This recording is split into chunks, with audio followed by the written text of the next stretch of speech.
Le mystère, la peur, ça peut être quelque chose de délicieux. Et dans le domaine, je suis plutôt du genre fin gourmet. Alors si tu me le permets, laisse-moi te raconter quelque chose que t'es pas prêt d'oublier.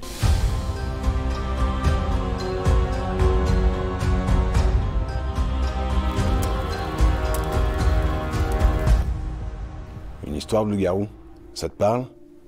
Oui, ici même, à Besançon, voilà pile 500 ans. Deux types sont interrogés par l'inquisiteur général du diocèse, juge tout-puissant au service de l'Église. Les gars, ce sont Pierre Burgot et Jean-Michel Verdun. Les compères sont accusés de meurtre abominable. Jeune femme démembrée, fillette dévorée jusqu'à l'os, victime laissée exsangue et même, dans leur gloutonnerie, chèvre dépecée pour calmer une faim décrite comme sans repos. Circonstance aggravante, l'un et l'autre auraient accompli leurs horreurs sous la forme d'hybrides, mi-homme, mi-loup.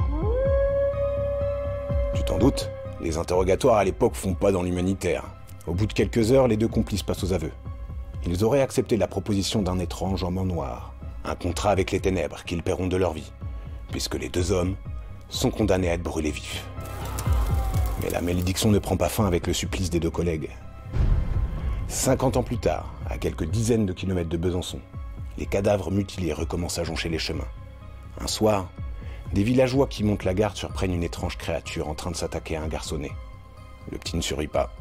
La chose s'enfuit. Mais grâce à ces témoignages, le coupable est arrêté. C'est un marginal, Gilles Garnier, qui vit dans une maison au fond des bois. Le 18 janvier 1574, Gilles Garnier est reconnu coupable de lycanthropie, c'est-à-dire d'être un loup-garou.